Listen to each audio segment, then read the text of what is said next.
नमस्कार, मेरा नाम डॉक्टर राहुल सैनी है और मैं एक साइकेट्रिस्ट हूँ और आज मैं आपको बताने वाला हूँ क्या आपको करना चाहिए और क्या नहीं करना चाहिए, डूज एंड डोंट्स, अगर आप या आपका कोई चाहने वाला नशे की दिक्कत से जूझ रहा है।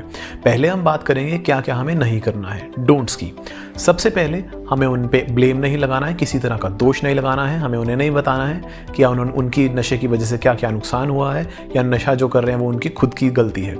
दूसरा, हमें उनके साथ लड़ाई नहीं करनी है, हमें किसी तरह का बहस नहीं करनी है। तीसरा, हमें उन्हें अपने आप से दूर नहीं करना है, अपने परिवार का आइसोलेट नहीं होने देना, हमें उन्हें अकेला नहीं रहने देना, उन्हें अपने परिवार और अपने सोशल सर्कल का हिस्सा बना के रखना है ताकि उन्हें बहुत सारी सपोर्ट मिलती रहे। चौथा, हमें उन पे हाथ नहीं उठाना है, फिजिकल वायलेंस किसी तरह की नहीं करनी है और लड़ाई बिल्कुल भी नहीं करनी है। पांचवा, किसी भी तरह की जोर ज़बरदस्ती नहीं की जाएगी, किसी तरह का अपशब्द नहीं इस्तेमाल करना है और किसी तरह की भी पनिशमेंट या किसी भी तरह की सज़ा नहीं देनी है। और अब हम बात करते हैं डूज़ की, क्या क्या हमें करना चाहिए।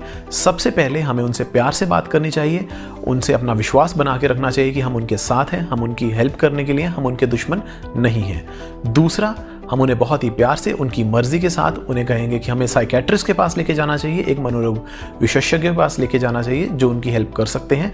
इसमें भी, इस प्रोसेस में हमें उनसे कोई झूठ नहीं बोलना है, किसी भी तरह की बात छिपानी नहीं है। हमें उन्हें बताना है कि ये सब कुछ जो हम कर रहे हैं उनकी मदद के लिए कर रहे हैं ताकि वो अपने जीवन में आगे अपनी पहली तरह से फंक्शन कर सकें और अपने जो गोल्स हैं, जो ड्रीम्स हैं, उन्हें अचीव कर सके। तीसरा, हमें उन्हें बताना है जो भी एक साइकेट्रिस्ट से बोलना है बिल्कुल सच बात करें, बिल्कुल साफ साफ बात करें और उन्होंने जो कहा है कि जो भी ट्रीटमेंट के लिए वो बोल रहे हैं उसके साथ कॉम्प्लाई करें, ट्रीटमेंट के साथ जुड़े रहें। हो सकता है ये आपके इलाज का सफ़र में बहुत बार फेलियर हो, बहुत बार आप ऐसा हो कि आपको दोबारा से नशा करना पड़े या आप मानसिक तौर पर टूट जाएं और आप नशे की मदद लें। इसका मतलब ये नहीं है कि आपका ट्रीटमेंट फेल हो चुका है और कभी ठीक नहीं हो सकते। इसका मतलब ये है कि ट्रीटमेंट चल रहा है और इसको हमें और ध्यान से और ज़्यादा रेगुलरली लेना है।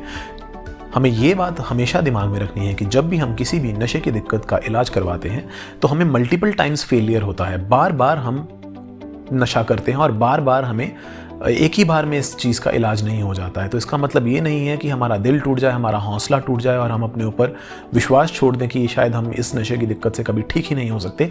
जब भी आपका ट्रीटमेंट फेलियर हो, रिलैप्स हो या आप दोबारा नशा करें, आप सबसे पहले जाके अपने चाहने वाले, अपने फर्स्ट डिग्री मेंबर को बताइए, अपनी माताजी को, अपने पिताजी को या अपनी लाइफ पार्टनर को या अपने भाई बहनों को कि मैंने आज ऐसे मुझसे नहीं रहा गया या गलती से मैंने नशा कर लिया। उसके बाद आप अपने साइकेट्रिस्ट जिनसे आप इलाज करा रहे हैं उन्हें जाके बताइएगा और फिर से आप ट्रीटमेंट के साथ कॉम्प्लाई रहिएगा। बार बार फेल होकर ही हम एक 100% नशा फ्री जीवन में पहुंच सकते हैं। इसमें ऐसा नहीं होता है कि आपने एक ही बार में आप गए और एक ही बार में सारा नशा टूट गया। और इस जर्नी में जब हम नशा छोड़ने की जर्नी होती है, इसमें बहुत बार बहुत दिक्कतें आती हैं, जैसे कि तोड़ पड़ती है, शरीर में दर्द होता है, वो चीज़ खाने का, जो भी चीज़ का हम नशा कर रहे हैं वो खाने का, उसे कंज्यूम करने की तलब लगती है।